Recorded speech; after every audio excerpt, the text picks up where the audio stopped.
contrary to common belief, yoga teachers are not always calm, cool, and collected. You know, we also get nervous and incredibly agitated when we have to speak in front of a big group of people.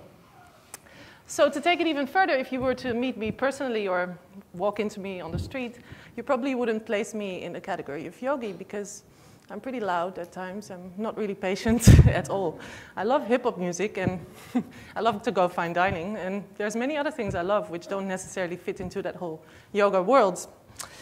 So when I was a young girl, my mom raised me with the notion that it was bad to eat animals.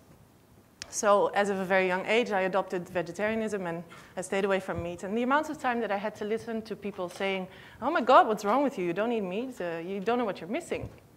Now, when I was a bit older, I had a very cute Australian boyfriend who said, girl, you need to start eating some steak. So all my mother's values went out of the window and I started eating meat. And following that, I was already into yoga. I had to listen to people saying, oh my God, you're eating meat and you're practicing yoga. What's wrong with you? So it just made me wonder. It seems like we are just conditioned to judge whatever it is that others are doing. Yeah. So let's just consider what yoga is known for nowadays.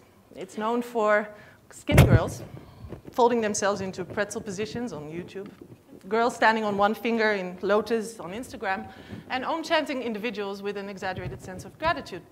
And maybe you can come up with some other ideas of what yoga is really known for nowadays, or when somebody tells you that you should really try doing a yoga class. Now, before I continue, let me give you some background information about myself. I was born and raised in the Netherlands, and I was the daughter of wealthy parents. I grew up with everything that a girl could wish for. I had my own horses and 3 cars in front of the door, and we went for holidays many times a year. So on the outside, it seemed like my life was pretty perfect. But I was also raised in an environment of a lot of violence and abuse and alcoholism and addiction. So it was quite tough growing up like that. Anyway, fast forward to when I was 21.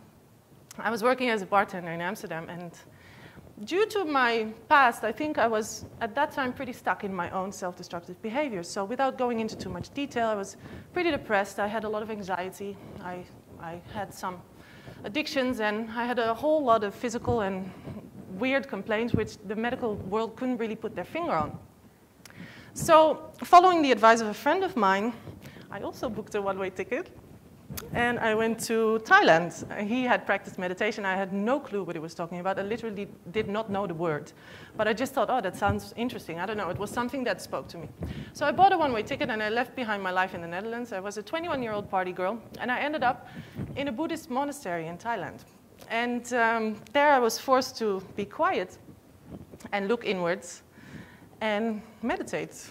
And it was one of the most difficult things I ever did. I think I cried the first week I was there, nonstop. So in short, the next 7 years of my life were spent on a healing journey. I traveled the world with very little money, and I lived with masters and teachers. I spent several years away from society, living in an old camper van in the middle of nature.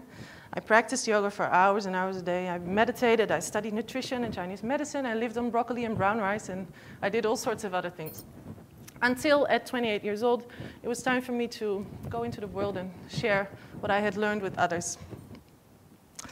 Yeah, so today, 10 years after the monastery, I'm standing here in front of you as a different person, right? So today, I don't really drink at all, actually. I don't smoke. I stay away from loud places or loud negative people. I rarely go to bed after midnight. And all these habits, they might sound a bit boring to you, but to me, it's very natural. And this is a big contrast with how I used to live.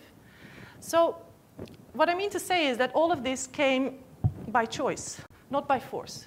I never believed in limiting myself or putting boundaries or stopping things because they were bad.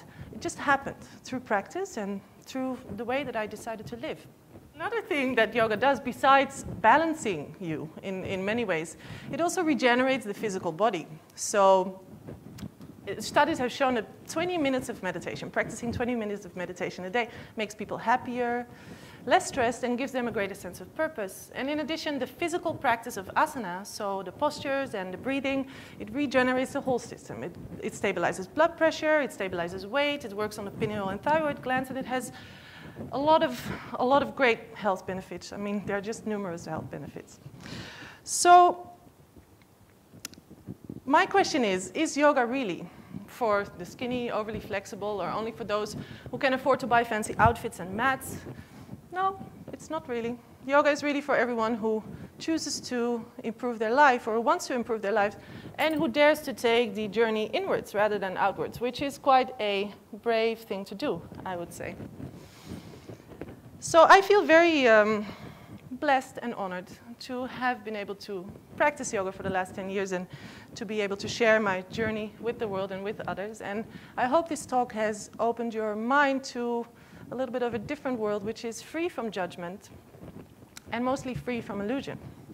May all beings be happy and free. Namaste.